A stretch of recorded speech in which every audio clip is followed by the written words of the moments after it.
সাপের পা দেখেছেন এমন মানুষ পাওয়া ভার। কখনো শোনাও যায়নি কেউ সাপের পা দেখেছেন। তবে কথায় কথায় অনেকেই বলে ফেলেন সাপের পা আছে, নতুবা চলাচল করে কিভাবে। এবার তারই বাস্তব প্রতিফলন ঘটল ময়মনসিংহের মুক্তাগাছায়। ময়মনসিংহের মুক্তাগাছায় 2 পা বিশিষ্ট একটি সাপ দেখা গেছে।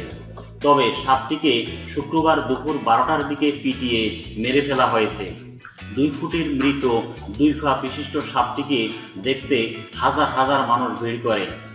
জানা গেছে হত্যার কিছুক্ষণ আগে উপজেলার কাশিমপুর ইউনিয়নের 1 নং ওয়ার্ডের রামপুর গ্রামের মাস্টার বাড়িতে প্রথমে এক শিশুর নজরে পড়ে সাপটি। সাপটি দেখে শিশুটি ভয়ে চিৎকার শুরু করলে বাড়ির লোকজন ঘটনাস্থলে দৌড়ে আসে। পরে শামসুল হক নামের এক ব্যক্তি এসে লাঠি দিয়ে পিটিয়ে সাপটি মেরে ফেলে। এরপর সাপটিকে বাড়ির পাশে ফেলে রাখা হয়। প্রত্যক্ষদর্শীদের কয়েকজন জানান, সাপের পা জীবনে দেখিনি, কেউ দেখেছেন বলে শুনিনি। তবে কথায় কথায় অনেকে বলে ফেলেন সাপের পা আছে। এই প্রথম সাপের 2টি পা স্বচক্ষে দেখেছি। শুক্রবার সন্ধ্যা পর্যন্ত ওই বাড়িতে মৃত সাপটিকে দেখেছেন জানিয়ে তারা বলেন, এরপর কি হয়েছে তা জানি না।